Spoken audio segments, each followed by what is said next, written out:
اور وہ صحابی رضی اللہ تعالی عنہ کہ جنہوں نے بیعت رضوان کے موقع پر نبی کریم علیہ الصلوۃ والسلام کے دست اقدس پر 3 مرتبہ بیعت کا شرف حاصل کیا، اور وہ صحابی رضی اللہ تعالی عنہ کہ جنہوں نے اکیلے پورے لشکر کا مقابلہ کیا اور ان کو شکست دی اور بہت زیادہ مال غنیمت بھی حاصل کیا۔ جی ہاں، ان کا نام حضرت سلمہ بن اکوع رضی اللہ تعالی عنہ ہیں۔ یہ حضرت سلمہ بن اکوع رضی اللہ تعالی عنہ وہی صحابی ہیں کہ جن کے بارے میں نبی کریم علیہ الصلوۃ والسلام نے ارشاد فرمایا کہ ہم میں سب سے زیادہ تیز دوڑنے والے وہ حضرت سلمہ بن اکوع ہیں۔ حضرت سلمہ بن اکوع رضی اللہ تعالی عنہ نے بیعت رضوان کے موقع پر جب سب سے پہلے انہوں نے بیعت کی، بیعت کرنے کے بعد یہ پیچھے ہٹ گئے، صحابہ اکرام علیہم رضوان حضور کی بیعت کر رہے ہیں، اتنے میں پھر حضور علیہ الصلوۃ والسلام نے ارشاد فرمایا اے سلمہ تم دوبارہ آ کر پھر ہمارے ہاتھ پر بیعت کرو۔ انہوں نے پھر بیعت کی، یہ بیعت کرنے کے بعد پیچھے پھر ہٹ کے کھڑے ہو گئے، صحابہ اکرام علیہم رضوان بیعت کر رہے ہیں۔ نبی کریم علیہ الصلوۃ والسلام نے پھر ان کو تیسری مرتبہ ارشاد فرمایا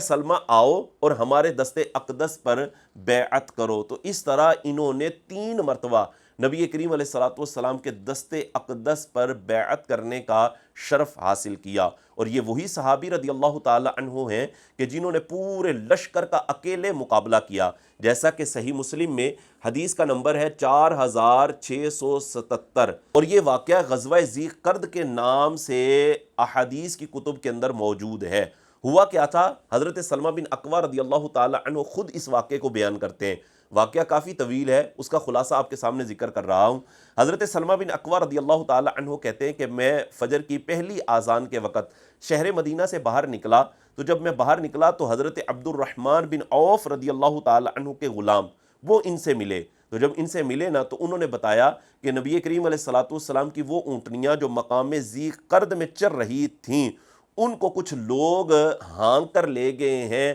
اور چھین کر لے گئے ہیں۔ تو حضرت سلمہ بن اکوع رضی اللہ تعالی عنہ نے ان سے فرمایا کہ کون لوگ ہیں جو حضور علیہ الصلوۃ والسلام کی اونٹنیاں اس طرح لے کر چلے گئے ہیں؟ تو انہوں نے بتایا کہ وہ غطفان سے تعلق رکھتے ہیں۔ تو حضرت سلمہ بن اکوع رضی اللہ تعالی عنہ کہتے ہیں میں نے وہیں پر کھڑے ہو کر 3 مرتبہ بلند آواز سے چیخ کر جو ہے وہ آواز لگائی، اور وہ آواز یہ تھی یا صباحہ، 3 مرتبہ انہوں نے پکارا، اور ان کی آواز بھی بڑی بلند تھی، اور یہ خود کہتے ہیں میری آواز مدینہ المنورہ کے ایک کنارے سے دوسرے کنارے تک پہنچی، اور یہ خود کہتے ہیں کہ میں ان لوگوں کے پیچھے دوڑ پڑا۔ جب میں ان لوگوں کے پیچھے دوڑا تو میں نے ذی قرد کے مقام پر ان کو پا لیا اور میں نے ان پر تیروں کی برسات کر دی۔ اور یہ حضرت سلمہ بن اکوع رضی اللہ تعالی عنہ بڑے کمال کے تیر انداز تھے اور بڑی سپیڈ کے ساتھ یہ تیر پھینکا کرتے تھے۔ جب حضرت سلمہ بن اکوع رضی اللہ تعالی عنہ نے ان پر تیر برسائے، وہ لوگ یہ سمجھے کہ شاید پوری فوج نے ہم پر حملہ کر دیا ہے، اتنی تیزی کے ساتھ تیر آ رہے تھے، وہ دوڑ پڑے۔ حضرت سلمہ بن اکوع رضی اللہ تعالی عنہ ان کے پیچھے دوڑ رہے ہیں اور تیروں کی برسات کر رہے ہیں، حتیٰ کہ آپ رضی اللہ تعالی عنہ نے ان سے حضور علیہ الصلوۃ والسلام کی ساری اونٹنیاں بھی چھڑوا لیں اور ان سے بہت زیادہ مال بھی آپ نے لے لیا، جس میں نیزے بھی تھے اور چادریں بھی تھیں۔ اتنے میں حضور علیہ الصلوۃ والسلام اور آپ کے اصحاب بھی حضرت سلمہ بن اکوع سے مل گئے، اور پورا دن حضرت سلمہ بن اکوع ان کے پیچھے دوڑتے رہے، اور ان کو حضرت سلمہ بن اکوع رضی اللہ تعالی عنہ نے اکیلے نے پورے لشکر کو شکست دے دی تھی، اونٹنیاں بھی چھڑوا لی اور بہت زیادہ مال غنیمت بھی حاصل کر لیا۔ اب پورا دن بھی دوڑتے رہے، پھر اتنے میں کیا ہوا کہ انصار میں سے ایک مرد کہنے لگے، کہتے ہیں کہ مجھ سے کون دوڑ کا مقابلہ کرے گا؟ تو حضرت سلمہ بن اکوع رضی اللہ تعالی عنہ نے حضور سے اجازت لی، اور پھر دیکھیں پورا دن دوڑے بھی ہیں، پھر ان کے ساتھ دوڑ کا مقابلہ کیا، اور وہ انصار کے ایسے فرد تھے کہ جو دوڑنے میں بہت زیادہ ماہر تھے، بہت تیز دوڑا کرتے تھے۔